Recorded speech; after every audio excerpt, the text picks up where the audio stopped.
Terry, 10 years ago this week, one of your heroes, Ricky Hatton, beat Tszyu at the MEN Arena as it was then. What's your memories of that night?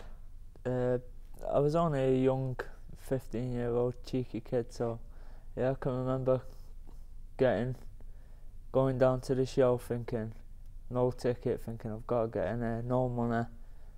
Ended up sneaking in, and before you know it, I was ringside watching one of the best fights in British history. How did you get ringside from? Because the entrance is right at the top of the venue. Yeah, I ended up getting in the entrance somehow, down the stairs to the lower floor, and everyone was going mad in all the commotion.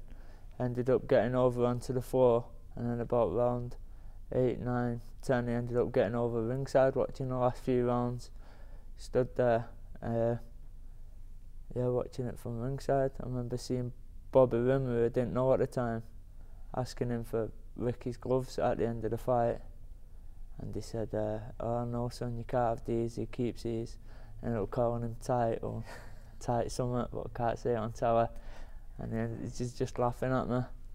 And then, ironic now, Frank Warren promoted that night, and he's promoting your big world title fight against Jose Zepeda. 10 years later, 10 years to the day, really, I could be world champion. If you told me at the time, I'd have called you a liar, but yeah, I've got that chance now, and it's a chance of thinking I'm going to take it. When you turned professional with Steve Wood a few years ago, did you ever think you could win a world title?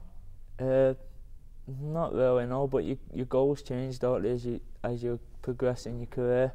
My goal was to win a British title outright, and when I won a British title, he said, Frank said to me, you can defend this or you can fight Stephen Orman for a world title eliminator. I said, is it a final eliminator? He said, yeah, I think we can get it for that. So I said, too right, I'll have that. So yeah. And have you studied Zepeda?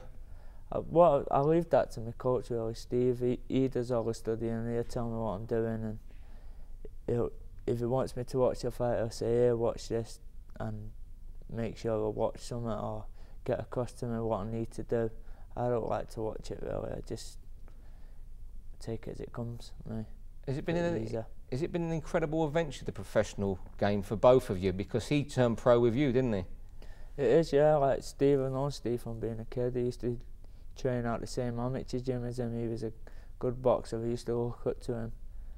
And then he ended up coaching at my amateur club, and ended up saying to him, kind of turn pro, whatever, going round to him and saying, look, I was thinking of knocking on the head, not the amateurs.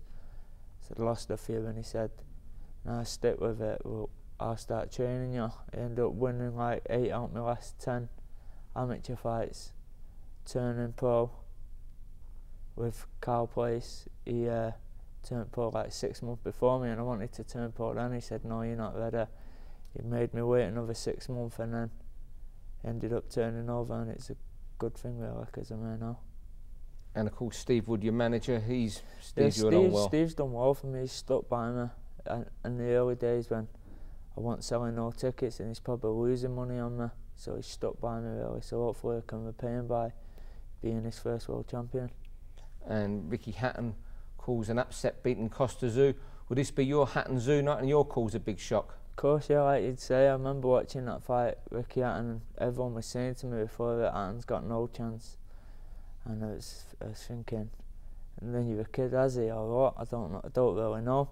And I remember watching it that night and thinking, he could have hit Hatton with a baseball bat and he wasn't going down. He was just so determined to become world champion, and that's what I'm going to be like come July 11th. When you meet people in the street, or you were saying at the press conference that people come up to you wouldn't think would be interested in boxing, do you think they genuinely think you're going to win? I don't, because I've heard a few people say, oh, you're going to get knocked out, this kid's the next best thing, but they've not said it to my face. I've heard like people say, he thinks you're going to get knocked out, or he doesn't. I let him think that, what do they know? I know I'm in for an hard fight, and he's in for an hard fight. It's going to be a great fight.